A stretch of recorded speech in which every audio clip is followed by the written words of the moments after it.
पासवान को हमेशा से बीजेपी ने वरीयता दी है। आप देखिए 5 जो लोकसभा सीटें और उनको दी गई, जबकि वो कहीं सीन में थे भी नहीं। उसके बाद 5 सीटें दी जाती हैं और वहाँ पर पाँचों वो जीत जाते हैं। आपको याद होगा कि जीतन मांझी कई सीटों की डिमांड कर रहे थे, तो उनको एकमात्र सीट दी जाती है। इसी तरह से उपेंद्र कुशवाहा भी डिमांड कर रहे थे, उनको भी वो नहीं दिया जाता है। फिर विधानसभा चुनाव आते हैं, जीतन मांझी कहते हैं कि भाई 20-25 सीटें हमें मिलनी चाहिए और मिला जुलाकर 5 से 6 सीटें उनके हिस्से में आती हैं। यही हाल उपेंद्र कुशवाहा का भी रहा।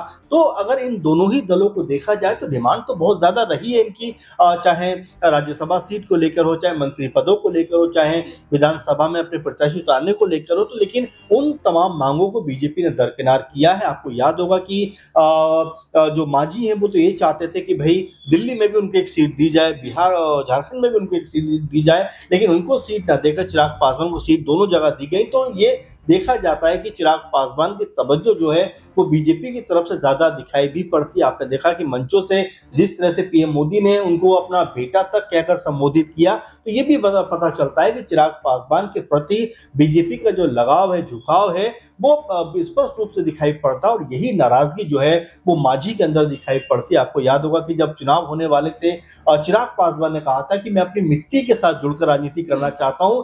तुरंत चिराग पासवान के इस बयान के बाद जीतन राम मांझी का बयान आया था कि भाई यहाँ पर मुख्यमंत्री की जो वैकेंसी है वो खाली नहीं है। तो आप समझ सकते हैं किस तरह से आपस में तनातनी का माहौल है।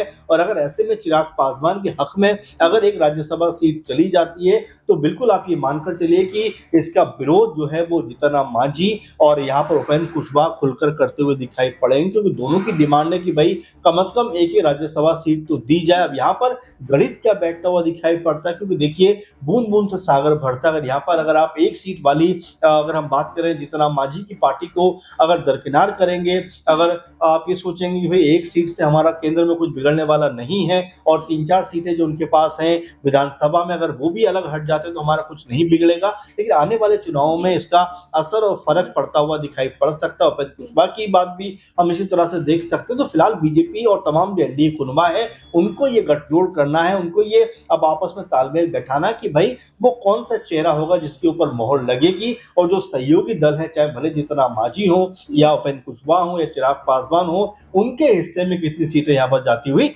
दिखाई पड़ सकती है।